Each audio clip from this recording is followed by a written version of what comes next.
কি মাছ ওটা বাপি? ভেটকি মাছ। কই গাল নড়েনি তো? এই কানকুলটা মনে হচ্ছে। কই তো বাবা, কি রান্না করে খাওয়া হবে বলো তো? জানি না মা, বড় ভেটকি মাছ পড়েছে কিন্তু এখনটা দেখো হ্যাঁ, হেভি। কে পড়লো বাবা? ছিপে? হ্যাঁ, ওই বড় পুকুর দিয়ে দিদিমা লেটা মাছ দিয়ে গেঁথেছিল, হুম পড়েছে। হুম। কি করে খাওয়া হবে? রান্না করে। হুম। হুম, এটা দিয়ে চচ্চড়ি করে দেবে, খাবো। আমি ভেটকি মাছটা ধুয়ে নিয়ে এসে লবণ আর হলুদ মাখিয়ে 10 মিনিটের জন্য রেস্টে দিচ্ছি। দিয়ে আমি ভেটকি মাছের ঝোলটা বানিয়ে নেব। আমি একদম ঘরে থাকা কিছু উপকরণ দিয়ে ভেটকি মাছের ঝোলটা করব। আমি গ্যাসে কড়াই বসিয়ে দিয়েছি, এখানে আমি তেল দিয়ে দিচ্ছি। এখানে মাছগুলো ভাজার জন্য আমি তেল দিয়েছি, তেলের মধ্যে সামান্য একটু লবণ দিচ্ছি যাতে মাছগুলো গোটা গোটা ওঠে, সেই জন্য।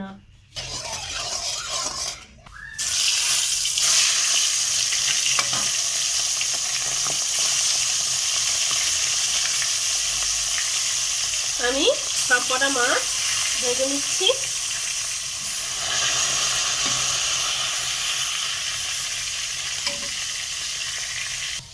আমি রান্নাটা ব্যবহার করার জন্য আমি এখানে বাটা মশলা অ্যাড করব। এখানে নিয়েছি আদা, আর আছে গোলমরিচ, জিরে, ধনে, আর জিরে, এটা হচ্ছে মৌরি, সর্ষে, আর এটা হচ্ছে কি চন্দনী আর শুকনো লঙ্কা। এগুলো সব আমি শিলে বেটে নেব।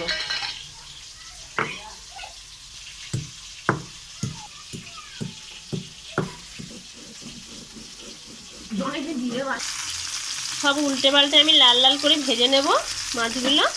এই মাছ একটু ভেঙে যাওয়ার ভয় থাকে ভেটকি মাছ ভাজতে গেলে। একটু সামান্য লবণ দিয়ে দেবেন আগে, দিলে আর ভাঙবে না।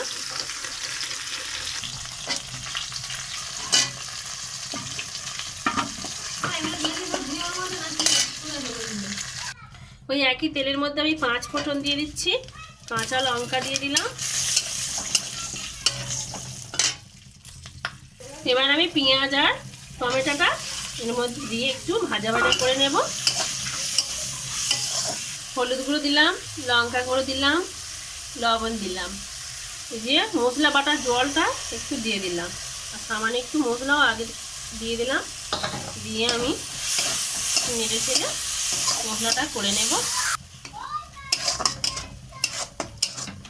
মশলাটা কষে নেওয়া হয়ে এসেছে। আমি এখানে ওলকপি, বিন কড়াই আর আলু কেটে রেখেছিলাম, দিয়ে দিচ্ছি। ভেটকি মাছের ঝোল কচু দিয়ে করলে ভালো লাগে, কিন্তু আমি আজকে শীতের সবজি দিয়ে করছি। আর একটু ফুলকপিও দিয়ে দিলাম, দিয়ে আমি এটা কষিয়ে নেব।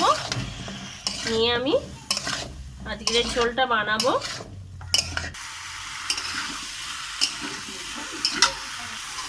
2-3 মিনিট ভালো করে এইভাবে নাড়াচাড়া করে ভেজে নিয়ে কষে নিয়ে জল ঢেলে দেব।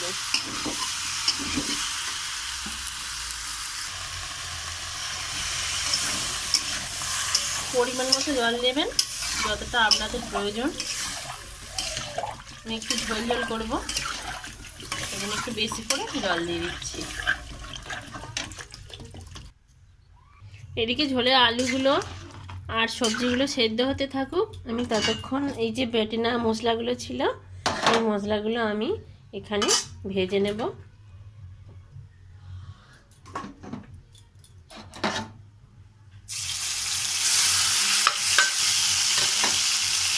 এগুলো একটু ভেজে নিয়ে এই ফোটানো তরকারিতে দিলে বেশ ভালো লাগবে। আপনারা চাইলে ইচ্ছা করলে এটা কাঁচা অবস্থাও দিতে পারেন, কিন্তু আমি একটু ভেজে নিয়ে দিচ্ছি স্বাদটা একটু বেশি ভালো হওয়ার জন্য। তরকারির আলুগুলো সব সেদ্ধ হয়ে গেছে। আমি ভাজা মশলাটা জিরে, ধনে, গোলমরিচ দিয়ে যে মশলাটা করেছিলাম ওটা ভেজে নিয়ে এর মধ্যে দিয়ে দিলাম।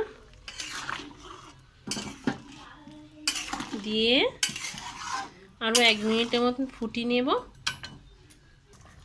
তরকারি আমার ফুটছে, আমি মাছগুলো এবারে আমি দিয়ে দিলাম। দিয়ে বেশিক্ষণ আর ফোটাবো না, আমি দিয়েই নামিয়ে নেব। আমার তরকারি একেবারে রেডি। এইভাবে শীতের সবজি দিয়ে ভেটকি মাছের রেসিপি করলাম। এরকমভাবে বাড়িতে অবশ্যই বানাবেন, খুব ভালো লাগে।